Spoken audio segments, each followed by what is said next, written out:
3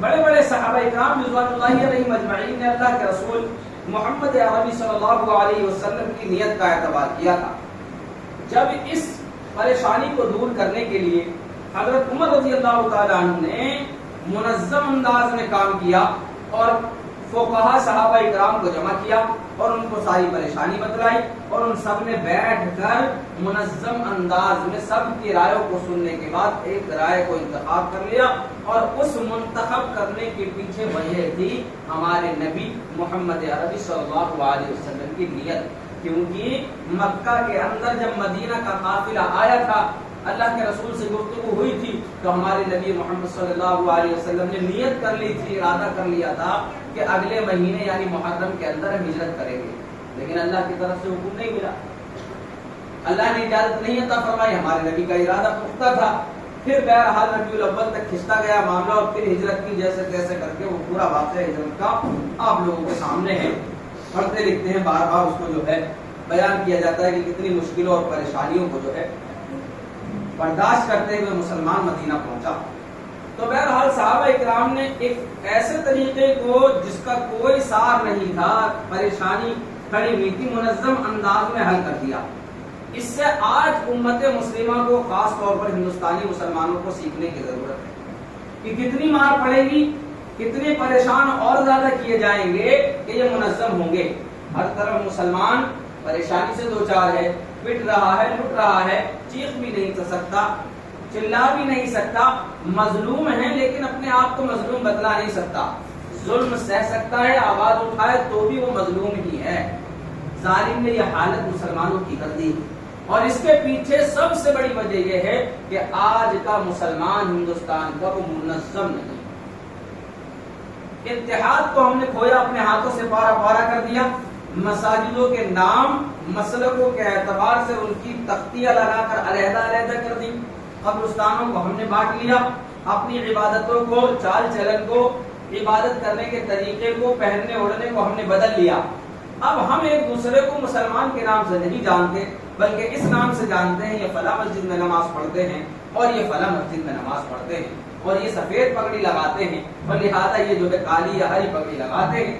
ان اندازوں سے ہم مسلمانوں کو جاننے لگے, بجائے اس کے کہ یہ ہمارے فلاں جگہ کے رہنے والے مسلمان ہیں اور ہم اس جگہ کے رہنے والے مسلمان ہیں اور ہم میں اور ان میں کوئی فرق نہیں ہے سوائے اس کے کہ یہ ہم سے دور رہا کرتے ہیں یا ان کا کھانا پینا الگ ہے, بس باقی تمام چیزیں یکساں تھیں.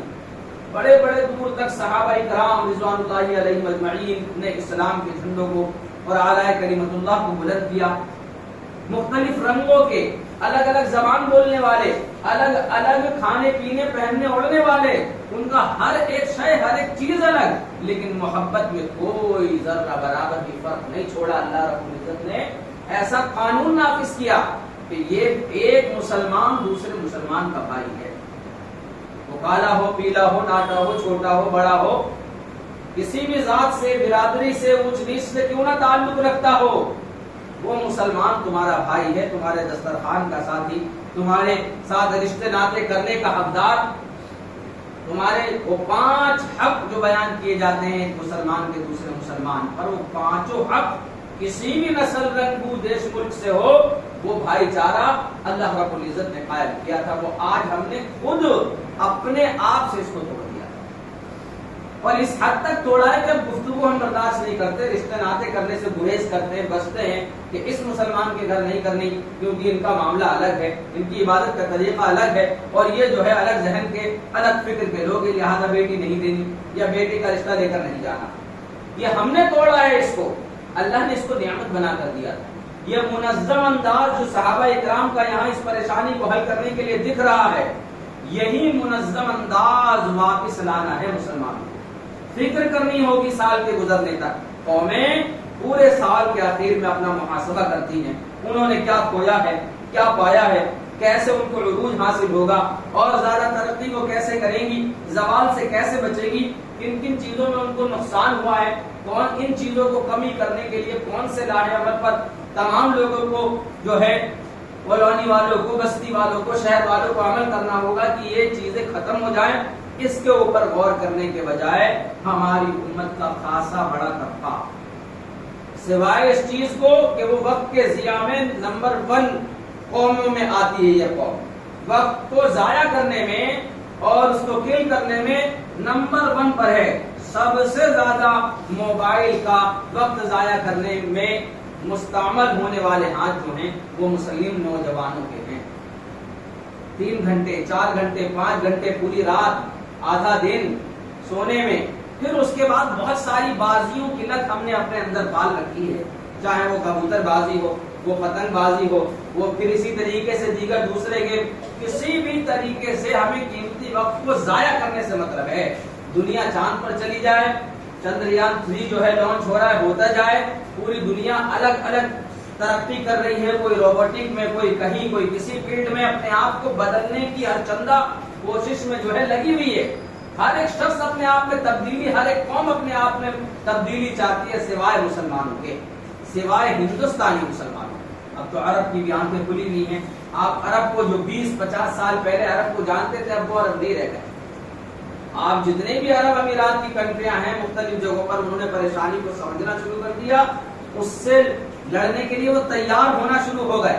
اب وہ بیٹھنے والوں میں سے نہیں, ہر جگہ وہ سمجھنے لگے کہ دنیا کا نظام کیسے کام کرتا ہے. اللہ رب العزت نے کلام مجید میں پہلے ارشاد فرمایا تھا, والذین فینا جاہدوا فینا لنہدینہم سبلنا, اور وہ لوگ جو کوشش کرتے ہیں جس راہ میں بھی, اللہ ان کے لیے وہ راہ آسان فرما دیتا ہے. وَأَن لَيْسَ لِلْإِنسَانِ إِلَّا مَا سَعَىٰ, انسان کے لیے وہی کچھ ہے جس کی وہ کوشش کرتا ہے.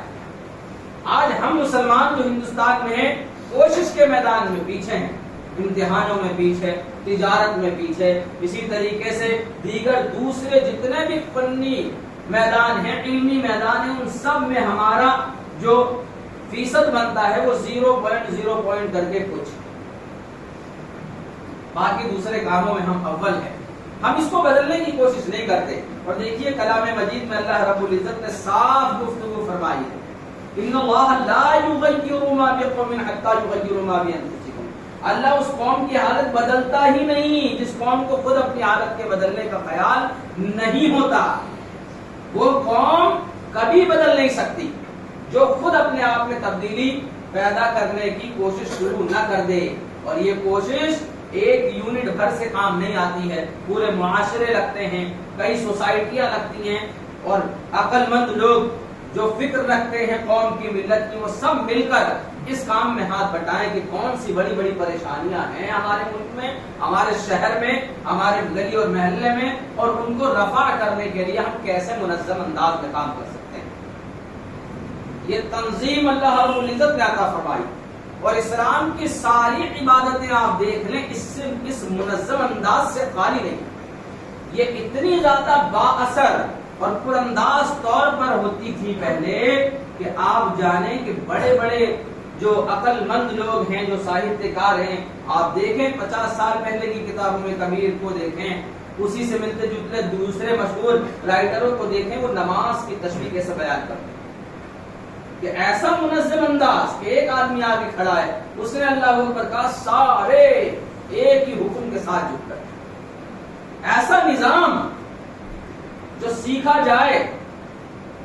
دوسری ملٹریوں نے اس کو اپنایا کہ بھئی ورڈ چاہیے, ایکشن کو بدلنے کے لیے الفاظ چاہیے, اور وہ الفاظ دوسرے الفاظ سے علیحدہ ہو, پتا ہو اس الفاظ کے بعد کون سا ایکشن ہوگا, سب اسی ایکشن میں جھک جائے. اللہ نے کب دے دیا؟ 1400 سال پہلے یہ انداز دے دیا. کوئی آگے نہ پیچھے, نہ اوپر نہ نیچے, کچھ نہیں. اللہ اکبر, وہ سب رکوع میں, پوری خلقت رکوع میں, اللہ کا حکم سب کھڑے میں.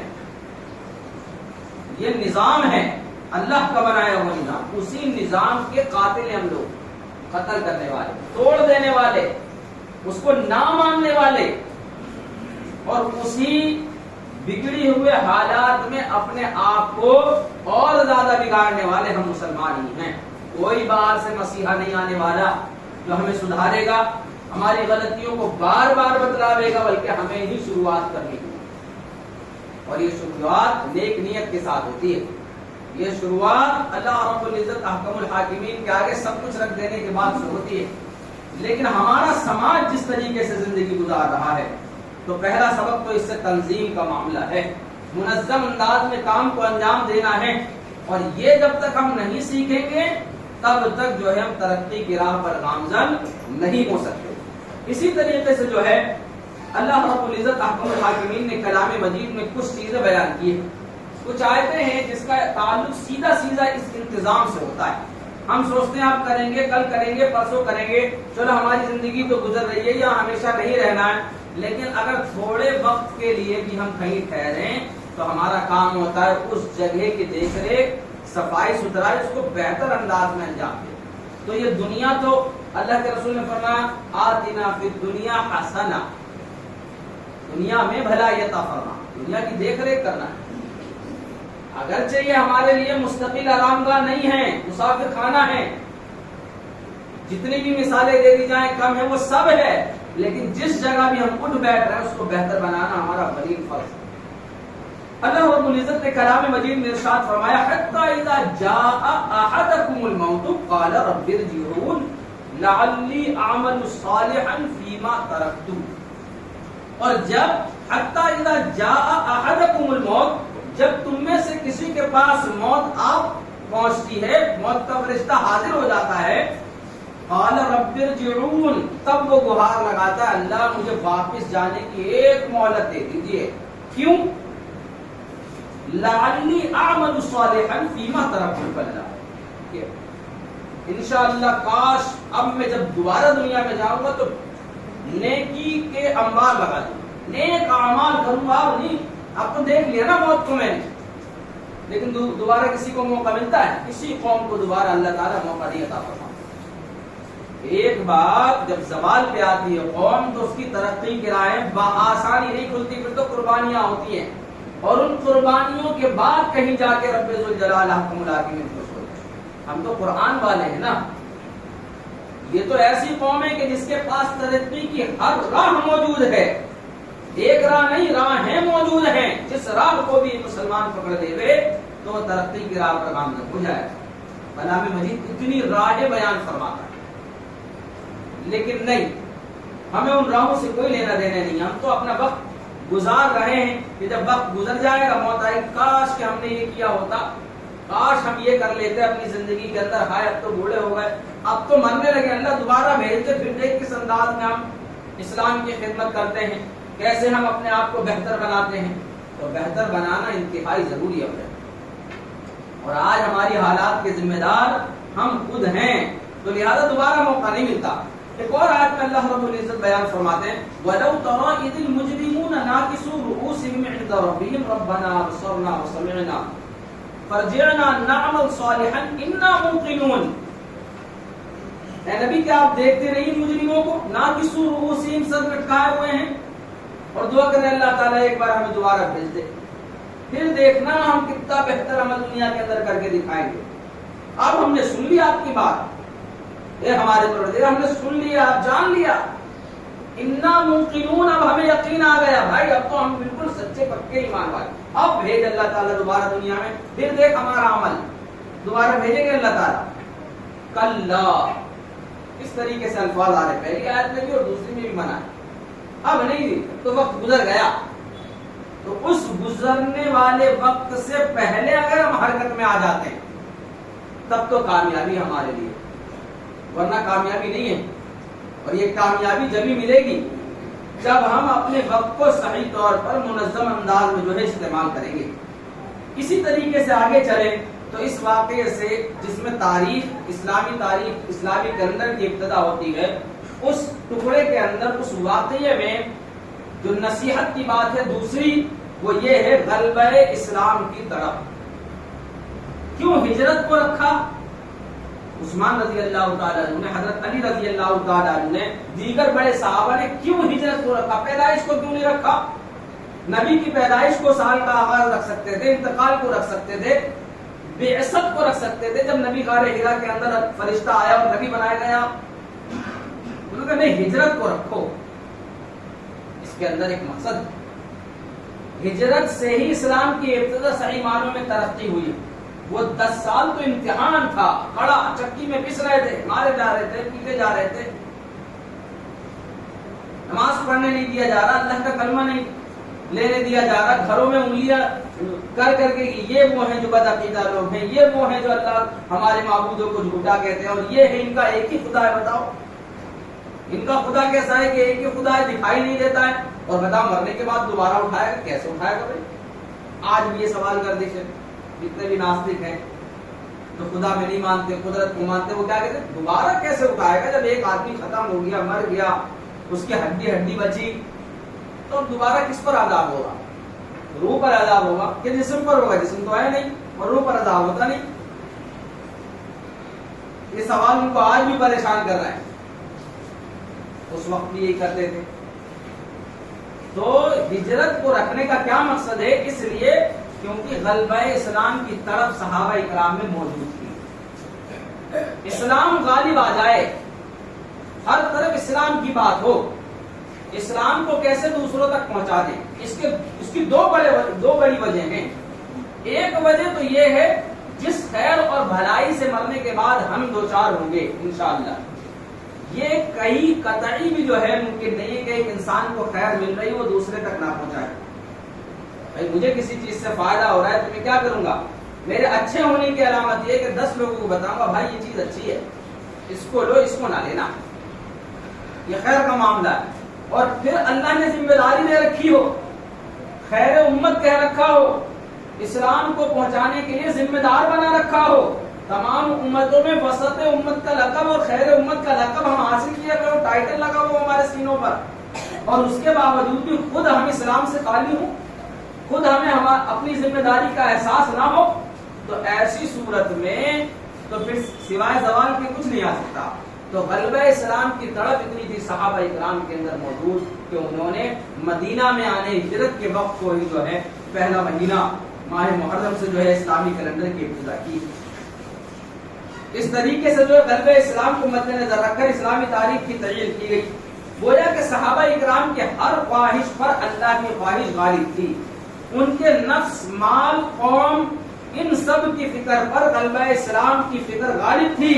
اور جب آج ہم مسلمانوں کا جائزہ لیتے ہیں، دین و اسلام پر ہمارا نفس کس طریقے سے غالب ہے، ہماری خواہشات نفس غالب ہے، کتنے افسوس کی بات ہے کہ جن چیزوں میں ہلاکت مضمر ہے وہ آج ہوا پرستی اور نفس پرستی کی شکار ہو، جس میں نبی محمد صلی اللہ علیہ وسلم نے کھلا بیان کیا ہے کہ یہ چیزیں ہلاکت والی ہیں۔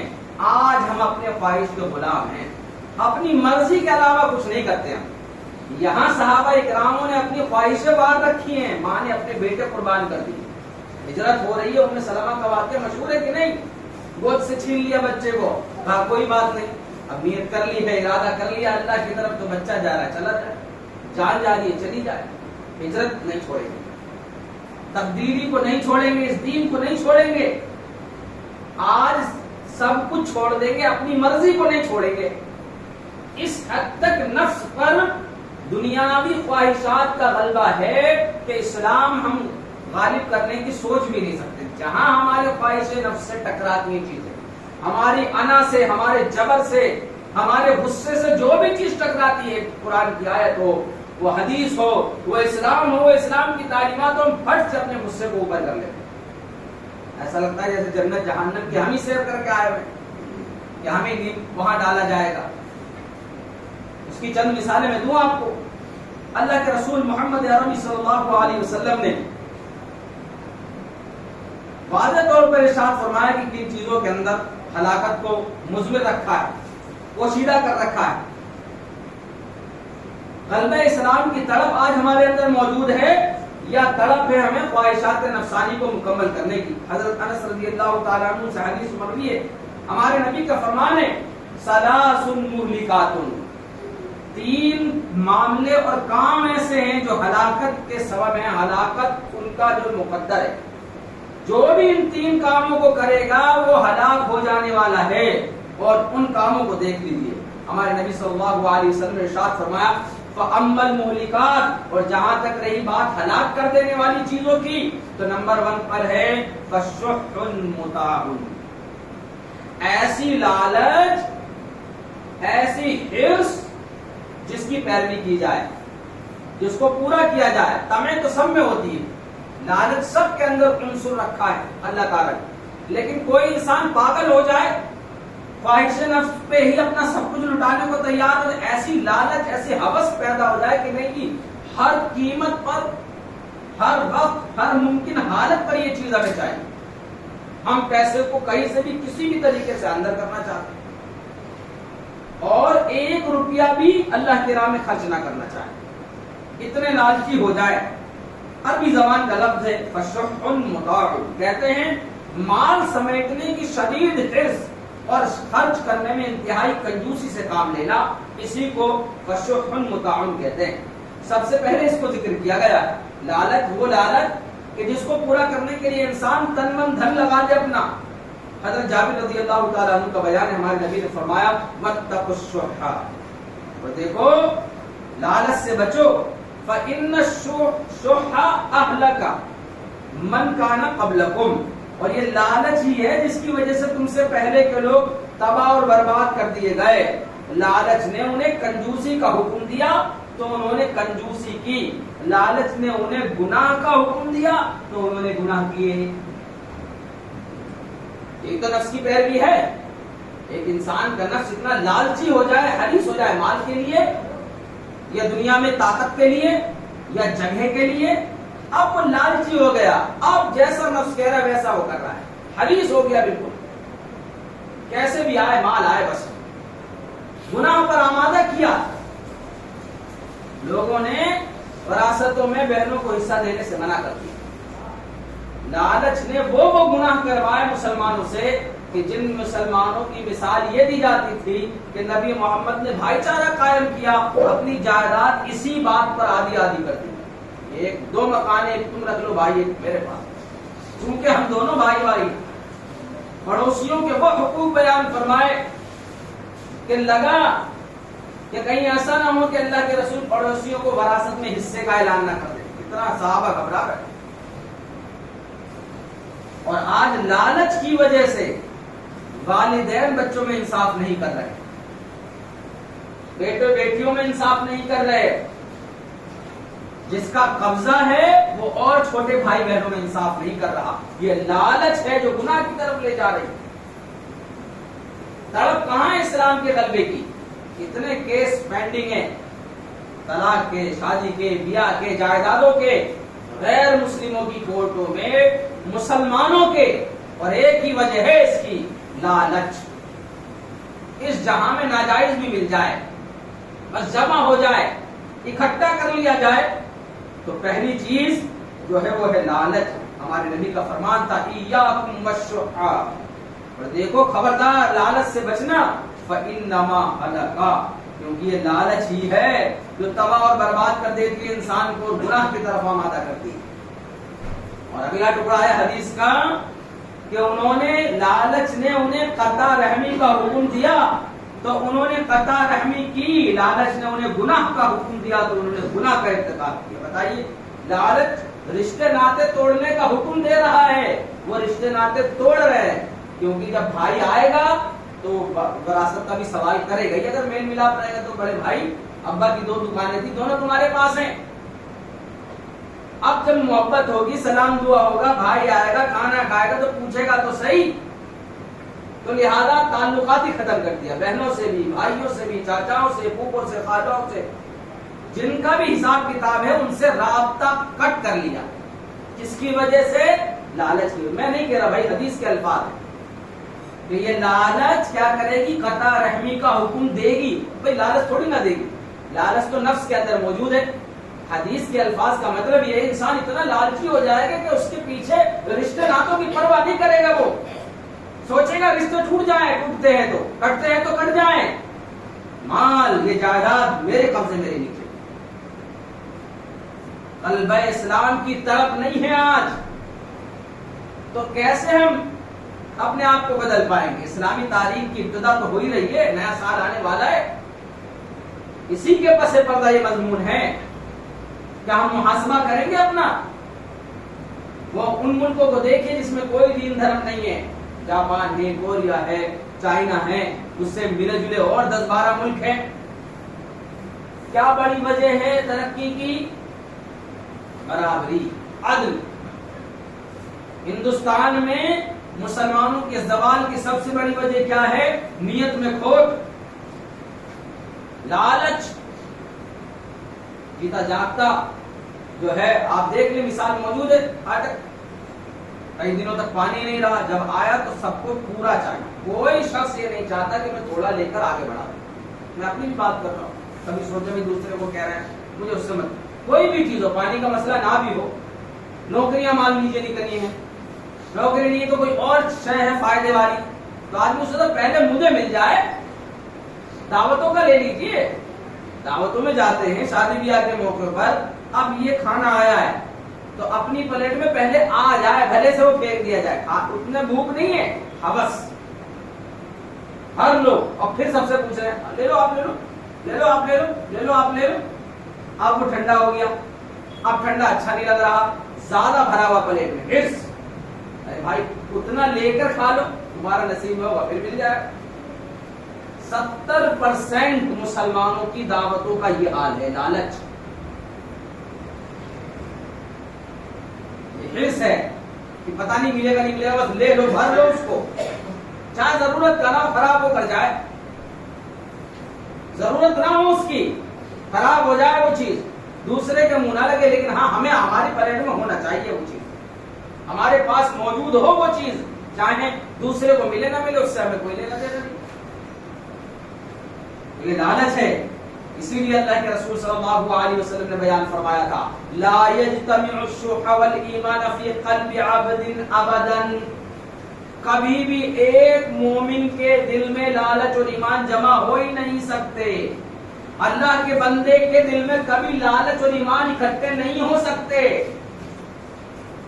تو بڑی مشکل حدیث ہے، سمجھئے، خطرناک بھی، جو ہمارے ایمان کو ٹارگٹ کرتی ہے، وہ یہ بتاتی ہے کہ یہ دونوں چیزیں نہیں ہو سکتی ساتھ میں، لہذا لالچی نہیں ہو سکتا ایک مومن، اس کے اندر طمع نہیں ہو سکتی، وہ لالچ نہیں کرے گا۔ صحابہ کے بے شمار بات یہ دیکھ لیجیے، خود پیاسے دوسرے کو پانی پلا رہے ہیں، خود بھوکے ہیں، بھوک لگ رہی ہے، دوسرے کے کھانا بھیج رہے ہیں۔ اگر لالچی ہوتے کہتے بھائی دنیا جائے بات، میں بھی تو 3 دن سے بھوکا ہوں، پہلے میں کھاؤں گا بھائی تب تو میں دوں گا، پہلے میں پیٹ بھروں گا جب تمہارا بھراؤں گا۔ یہ اسلام نہیں سکھاتا، اسلام کا مطلب ہے محبت، اور محبت کی ایسی بھی جس کی مثالیں دی جائیں، تم رکھ لو بھائی، تم لے لو بھائی، بھائی کو پھر بعد میں فکر ہوتی ہے، ارے یار انہوں نے دے تو دیا، بھوکے تو یہ بھی ہے 3 دن سے، لاؤ پوچھوں کھایا کہ نہیں کھایا، نہیں آپ لے لیجیے۔ یہ ہے اسلام، یہاں تو دوسرے کی پلیٹ کا نوالا چھیننے پہ تتپر ہے، تیار بیٹھا ہے مسلمان، کسی طریقے سے اس کے نصیب کا، اس کی پلیٹ میں سے، اس کی حلق میں سے ہاتھ ڈال کے نوالا نکال۔ یہ ہیں ہمارے الفاظ، یہ ہیں ہمارے طور طریقے۔ کیسے ترقی کریں گے ہم، کیسے دنیا میں نام، ہمارے پاس کتاب ہے کوئی بات نہیں، ہوتی ہو پریکٹیکل کرنا پڑے گا نا، تھیوری تو بہت ہے، اللہ رب العزت نے بے شمار دی ہیں، مثالیں بیان کر کے دکھلائیے کلام مجید میں بھائی دوسرے قوموں کی۔ جب ہم ایک پلیٹ میں گوارا نہیں کر سکتے کہ سامنے والا ہماری طرح اچھا پہن اوڑھ لے، ہم کوشش میں لگے رہتے اس کے پاس زیادہ پیسہ نہ آنے پائے، اس کو کاٹو، یہ ہمارے ذہن ہے، کہیں اور سے اسے نہ مل جائے، اس کو فائدہ نہ ہو جائے، مجھے ہوتا ہے بس، اس کو کیسے 2 روپے کا فائدہ ہو جائے گا، یہ تو بڑا ہو جائے گا، پھر یہ زبان چلائے گا ہم سے، پھر ہمارے سامنے اترا کر چلے گا، اچھا اس کی یہ مجال، ہم سے نیچے ہی رہے۔ یہ ہماری سوچ ہے۔ تو یہ لالچ پہلی چیز ہے ہلاک کرنے والی، لیکن اس لالچ کی وجہ سے حدیث لے کر نہیں آیا میں آپ کے ساتھ۔ اس کا اگلا ٹکڑا ہمارے مضمون کی طرف ہے، وہ کیا ہے؟ فرمایا وَهَوًى مُتَّبِعٌ، اور ایسی خواہش جس کو پورا کیا جاوے۔ اور اس واقعے کے اندر کیا تھا؟ غلبہ اسلام کی تڑپ، اور اس میں مانے کون سی چیز ہے؟ اپنی خواہشات کے اوپر ہم زندگی گزار رہے ہیں، غلبہ اسلام کی فکر دل میں ہے ہی نہیں۔ اور یہاں ہلاک کر دینے والی چیزوں میں سے دوسری چیز ہے جس کو نبی محترم نے بیان فرمایا کہ اپنی خواہشوں کے پیچھے پڑے رہنا، کچھ اور کرنا ہی نہ، جن کو یہ اچھا لگ رہا ہے تو یہ کریں گے، نفس کو یہ اچھا لگ رہا ہے تو یہ کریں گے. ہمارے نبی نے فرمایا نفسانی خواہشات جس کی پیروی کی جائے، اگر کوئی شخص اپنے نفس کو ہی اپنے جی کو ہی معبود بنا لے اور ہمیشہ اسی کے پیچھے پڑا رہے وہ یقیناً ہلاک ہوگا. اور اللہ تعالی نے فرمایا ارأیت من اتخذ الہہ ہواہ، الا آپ نے ان پر غور کیا کہ جنہوں نے اپنے نفسوں کی خواہش کو ہی معبود بنا رکھا ہے. کہیں فرمایا ومن اضل ممن اتبع هواه بغیر ہدی من اللہ، اور اس شخص سے زیادہ گمراہ کون ہوگا کہ جس نے اللہ کی ہدایت کو چھوڑ کر محض اپنی خواہشات کے پیچھے وہ لگا رہا. تو خواہشات کے پیچھے تو لگے ہوئے ہم، نفس کی پیروی ہی میں تو اسلام جا رہا ہے. بھائی ہمیں یہ پسند نہیں ہے، ہمیں یہ چیز پسند نہیں ہے، ہمیں مسجد میں نماز پسند نہیں ہے، ہمیں گھر میں نفل پسند نہیں ہے، ہمیں روزہ پسند نہیں ہے، ہمیں بہنوں کا آنا جانا پسند نہیں ہے، ہمیں کوڑا لے جانا اس کی جگہ پر ڈالنا پسند نہیں ہے. ہم تو اوپر سے ہی پھینکیں گے، گلی کے نکڑ پر ہی رکھیں گے اس کو، چاہے وہ پورے سے پوری گلی بھر جائے، ہمیں پسند ہی نہیں ہے. ہم کام کرنا، ہم بہتر بننا پسند نہیں ہے ہمیں. کیوں؟ کیونکہ ہمارے دل کو اچھا نہیں لگ رہا. بس وہ لاکھ اخلاق کی چیز ہو، لاکھ اس پہ تنبیہ کی جا رہی ہو، اس کو بتلایا جا رہا ہو، اس کو سکھلایا جا رہا ہو، لیکن چونکہ ہمارے دل ہمارے نفس پر وہ فٹ نہیں بیٹھ رہی، لہٰذا ہم نہیں کریں گے. آپ ہمارا کچھ بھی کر لو، ہم بدلیں گے نہیں. تو جب انسان خود بدلنا نہیں چاہتا اور اللہ بدلنے پر آتے تو پھر بڑے سخت طریقے سے بدلتے ہیں. یہ ایسا ہی ہے جیسے ایک ڈائی ہو اور اس میں آٹے یا بہت ملائم سافٹ چیز کو آپ بآسانی ڈال دیں، کوئی پریشانی نہیں، وہ ڈل جائے گی اس سانچے میں. اور وہی چیز سخت ہو، ہارڈ ہو تو پھر ہتھوڑی ملے چھینی ملے آپ کو تو سانچے میں ڈالنا ہے. اب بھائی نرم ہے تو بآسانی اس سانچے میں فٹ ہو جائے گی، اور اگر وہ شے ہارڈ ہے، لوہا ہے یا اس کے مثل کوئی چیز ہے تو پھر تو ہتھوڑے لگیں گے اس پہ، آگ میں بھی جلایا جائے گا، پھر وہ چھینی سے کوٹا بھی جائے گا، وہ فٹ تو جب بھی ہوگا. تو جب اللہ رب العزت حکم الحاکمین اسے سانچے میں لائیں گے تو وہ سانچے میں لانا بڑا سخت ترین ہوگا. چیخے پکار مچ جائے گی ہر طرف اور اپنے آپ لوگ سانچے میں آتے چلے جائیں گے. نماز سے دور تھے لوگ، اللہ لاک ڈاؤن لے کر آئے، ترس گئے لوگ مسجدوں کو، لڑنے لگے اماموں اور مؤذنوں سے کہ دروازہ کھولو کھلواؤ، ہمیں مسجد میں نماز پڑھنی. وہ لوگ جنہوں نے مسجدوں کو دیکھا نہیں تھا. اللہ جب لاتا ہے تو ایسے لاتا ہے، یہ اللہ کی شان ہے. تو بچو اس بات سے کہ اللہ خود ہمیں ہتھوڑے مار مار کر سیدھا کر دے یا غائب ہی کر دے، دوسرے مسلمان لے آئے. اس سے بہتر ہے کہ اپنے نفس کی خواہشات کی پیروی نہ کرو. صحابہ اکرام کی جماعت بھی، بعد میں علماء اکرام بھی، ان کے شاگردان رشید بھی پتہ ہے کیا کرتے تھے؟ اگر نفس کو بار بار کوئی چیز اچھی لگ رہی ہے تو زیادہ استعمال نہیں کرتے. حالانکہ کر سکتا ہے انسان، کوئی گناہ نہیں ملے گا، لیکن وہ اس بات کا عادی بناتے تھے. اچھا آج گوشت کا دل کر رہا ہے، نہیں کھائیں گے، تو بڑا ہے نا، اللہ کی مانیں گے ٹھیک، گوشت کھانا حلال سب کچھ ہے، آج نہیں کھائیں گے کب کھا لیں گے؟ آج تیرا زیادہ دل کر رہا ہے نا، آج تجھے مارنا ہے، آج زیادہ نیند آ رہی ہے، اچھا آج ہی نہیں سوئیں گے، آج تہجد بھی پڑھیں گے، فجر کی نماز بھی پڑھیں گے، آج ہی نہیں سونے کے، تجھے زیادہ آرام کی پڑی ہے. وہ کبھی بھی نفس کو جیتنے نہیں دیتے تھے. کنہی حدیثوں کی وجہ سے تو کہ نفس کی بے جا پیروی، بس جو دل میں آیا وہ کر رہے ہیں، جو دل میں آیا وہ کھایا، جیسا دل میں آیا رہے، جو منہ میں آیا بول دیا، جیسا چاہا پہن لیا. بینڈ ہی نہیں ہوتا نفس، اور بچے سے ہم اس کو تیار نہیں کرتے. آج آپ کسی بچے کو بیٹا بیٹھ جاؤ، وہ بیٹھے گئی، اس نے سیکھا ہی نہیں اس چیز کو کہ نفس مارا کیسے جاتا ہے. اس نے تو کہا پاپا یہ چاہیے، یہ لو بیٹا، بابا وہ چاہیے، یہ لو بیٹا، بابا یہ نہیں کرنا، اچھا بیٹا مت کرو، بابا یہاں کھڑے ہونا کھڑے ہو جاؤ، یہاں بیٹھنا بیٹھ جاؤ. جو اس کے دل میں آیا ہم نے ہاں کر دیا، بس کبھی یہ نہیں کہا بیٹا آج یہ نہیں کر سکتے. کیوں بابا؟ بس نہیں کر سکتے، آپ کا دل کر رہا ہے کل کر لیں گے، آج چھوڑو اس کو، جانا تو کون سا اتنا ضروری امر ہے. اب بچوں کو لگے گا ہر چیز تو پوری ہوتی ہے، یہ کیوں نہیں، یہ تو بڑی آسان ہے، بس یہاں جا کے یہی تو لانا، یہ رہے پیسے میرے ہاتھ میں. کہا نہیں بیٹا آج رہنا تو اس کو، آج نہ کرو اس کو، دل کر رہا ہے نا بہت، ہاں کل کھائیں گے، کل کھیلیں گے اس کھیل کو، کل جائیں گے وہاں، آج نہیں جائیں گے. آج دل کر رہا ہے نا آپ کا، کل پھر چلے جائیں گے، کون سا گزر جائے گا. سیکھو بچے سے، ارے ہاں یار یہ ضروری نہیں ہے، ہر چیز جس کو دل آمادہ ہو کرنے کے لیے وہ ضروری نہیں ہے. کون سکھائے گا؟ یہ حدیث رسول سکھا رہی. تو لہذا تیسری شے آ رہی ہے جو قوموں کو ہلاک کر دیتی ہے اور اس کے بعد بات مکمل ہو جائے گی، خود پسندی میں مبتلا ہونا، یہ بھی قوموں کو تباہ و برباد کر دیتی ہے۔ اور یہ تینوں چیزیں ہمارے اندر موجود نہیں ہیں، ہم خود پسندی میں اتنے مبتلا ہیں۔ دیکھیے کہاں سے تباہی اور بربادی کی ابتدا ہوتی ہے۔ شیطان نے کیا کہا تھا اللہ سے؟ اچھا میں سجدہ کروں گا اس کو، انا خیر منہ، میں اس سے بہت بہتر ہوں، میں جھکوں گا اس کے سامنے۔ انا خیر، خود پسندی میں مبتلا ہو گیا، انا میں گرست، تکبر بڑا، میں کیسے اس کو سجدہ کر سکتا ہوں نا۔ کیا نتیجہ ہوا اس کا؟ فخرج، نکل جائے یہاں سے، انکا رجیم، تو لانے درگاہ ہے، پھٹکارا ہوا ہے، دھتکارا ہوا، جان دفاع ہو یہاں سے۔ اللہ نے ایسے نکالا اس کو جنت سے خود پسندی کی وجہ سے۔ اور وہ واقعہ سورہ کہف جمعے میں پڑھی جاتی ہے، بڑا مشہور واقعہ ہے، وہ دو آدمیوں کا واقعہ ہے، اللہ نے جس کو خوب باغ دیے، اس میں نہریں بھی جا رہی ہیں، وہ پڑھا ہوگا۔ اس میں ایک لفظ کیا آتا ہے؟ جب یہ ساری چیزیں دے دی تو وہ کیا کہتا ہے اپنے دوست سے، اپنے دوسرے ساتھی کا؟ اچھا تیرے پاس کیا ہے؟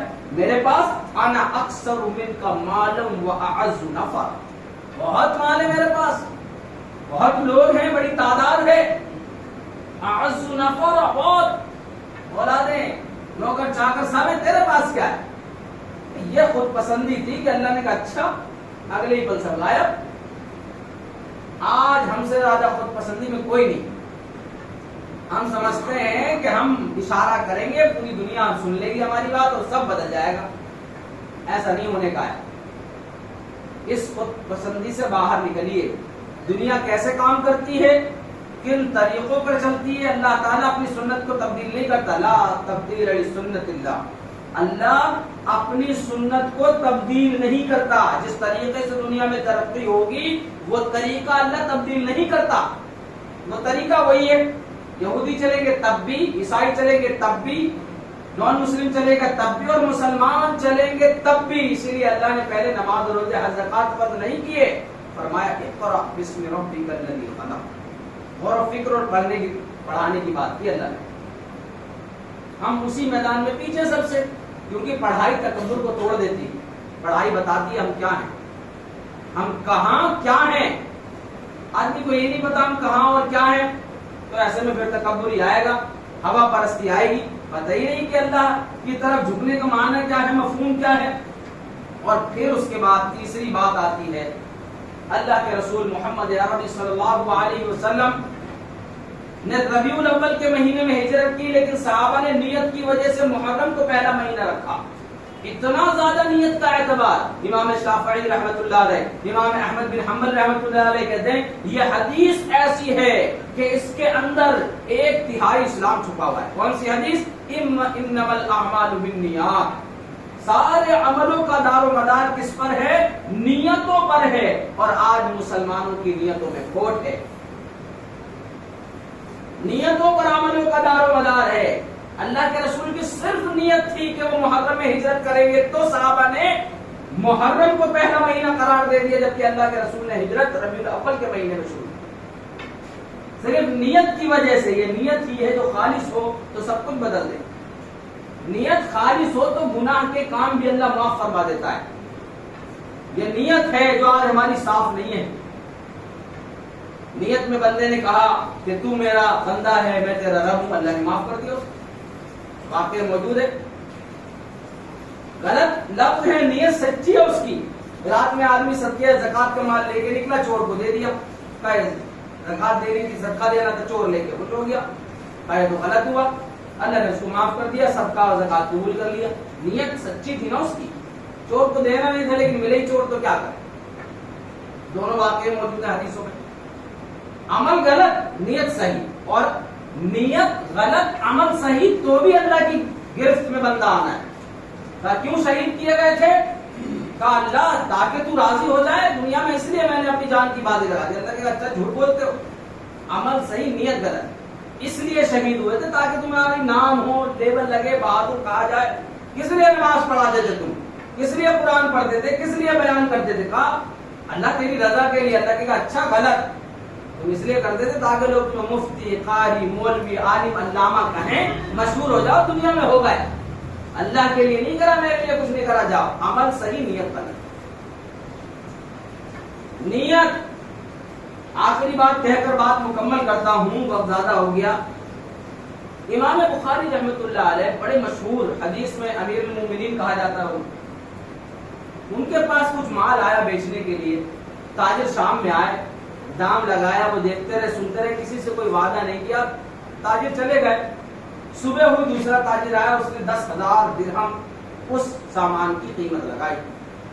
امام بخاری رحمۃ اللہ علیہ نے اس کو نہیں دیا، فرمایا میں نے رات میں کچھ تاجر آئے تھے اور انہوں نے اس کی قیمت 5,000 درہم لگائی تھی، کم، آدھی۔ میں نے ان سے کچھ نہیں کہا تھا، لیکن اپنے دل میں نے نیت کر لی تھی کہ فلاں شخص کو میں مال بیچ دوں گا، اور میں نہیں چاہتا، حدیث کے الفاظ ہیں، کہ میری نیت ٹوٹے، جھوٹی ہو، یہ میں پسند نہیں کرتا، اس لیے میں اسی شخص کو دوں گا مال جس کو میں نے رات میں نیت کر لی تھی۔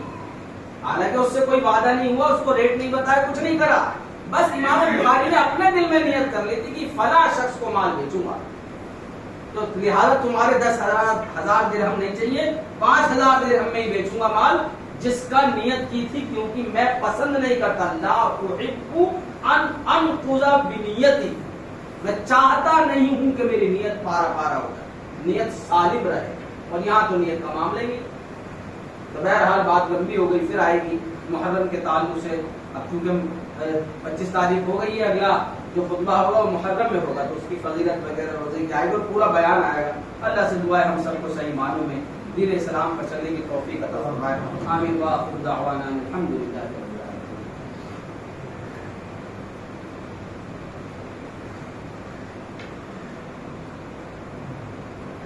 الحمد لله نحمده ونستعينه ونستغفره ونؤمن به ونتوكل عليه ونعوذ بالله من شرور أنفسنا ومن سيئات أعمالنا، من يهده الله فلا مضل له ومن يضلله فلا هادي له، وأشهد أن لا إله إلا الله وحده لا شريك له، وأشهد أن محمدا عبده ورسوله، يا أيها الذين آمنوا صلوا عليه وسلموا تسليما، اللهم صل على محمد وعلى آل محمد كما صليت على إبراهيم وعلى آل إبراهيم إنك حميد مجيد، اللهم بارك على محمد وعلى آل محمد كما باركت على إبراهيم وعلى آل إبراهيم إنك حميد مجيد، إن الله يأمر بالعدل والإحسان وإيتاء ذي القربى وينهى عن الفحشاء والمنكر والبغي يعظكم لعلكم تذكرون، اذكروا الله يذكركم وادعوه يستجب لكم ولذكر الله أكبر والله يعلم ما تصنعون۔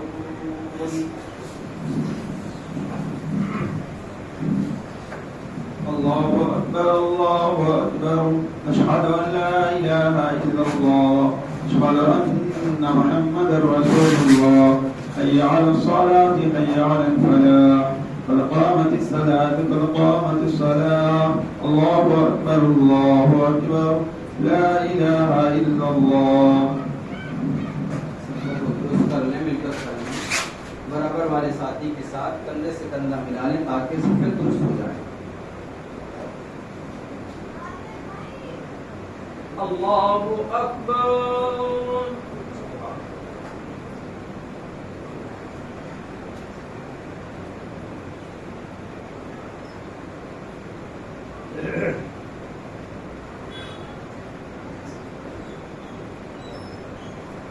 الحمد لله رب العالمين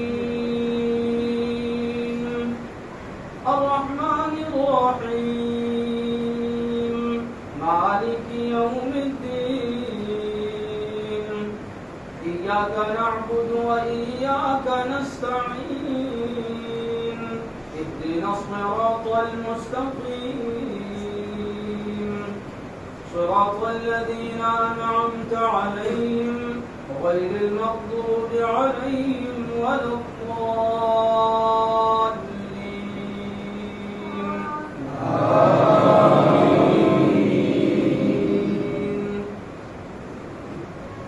قد أفلح من تزكى وذكر اسم ربه فصلى بل تؤثرون الحياة الدنيا والآخرة خير وأبقى إن هذا لفي الصحف الأولى صحف إبراهيم وموسى.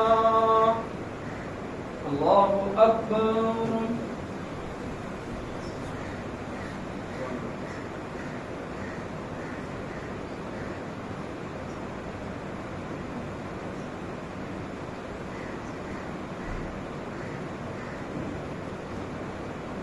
سمع الله لمن حمده. الله أكبر.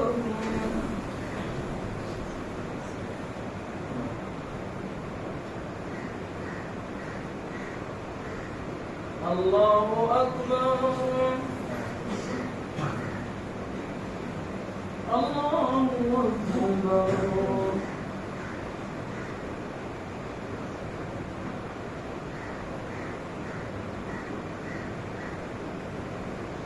الله أكبر.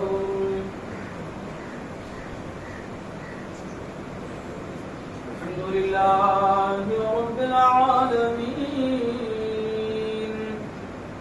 الرحمن الرحيم مالك يوم الدين إياك نعبد وإياك نستعين اهدنا الصراط المستقيم صراط الذين أنعمت عليهم غير المغضوب عليهم ولا الضالين.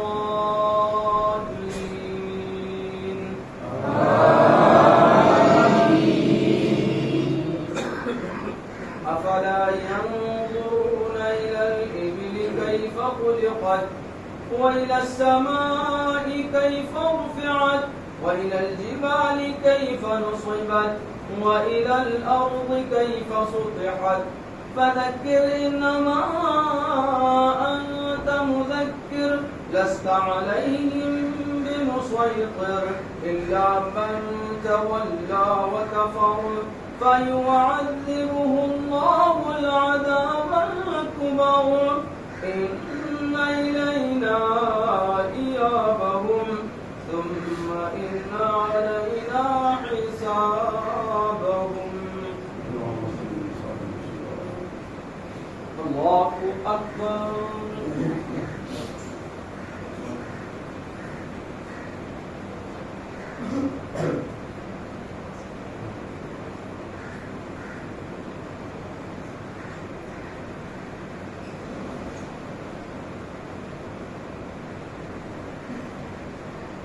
سمع الله لمن حمده.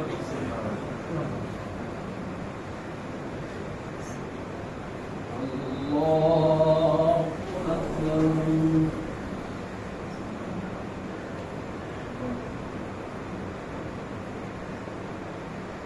الله أكبر. الله أكبر.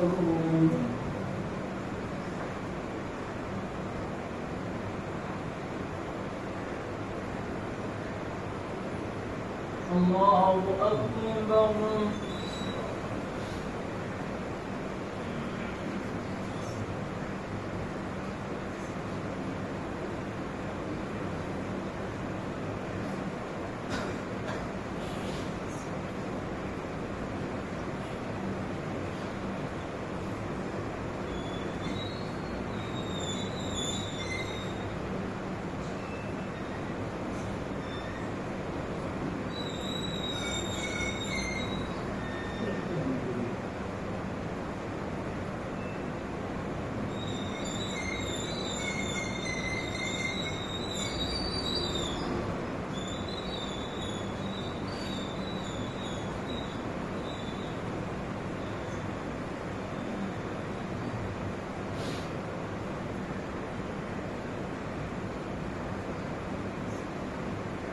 السلام عليكم ورحمة الله.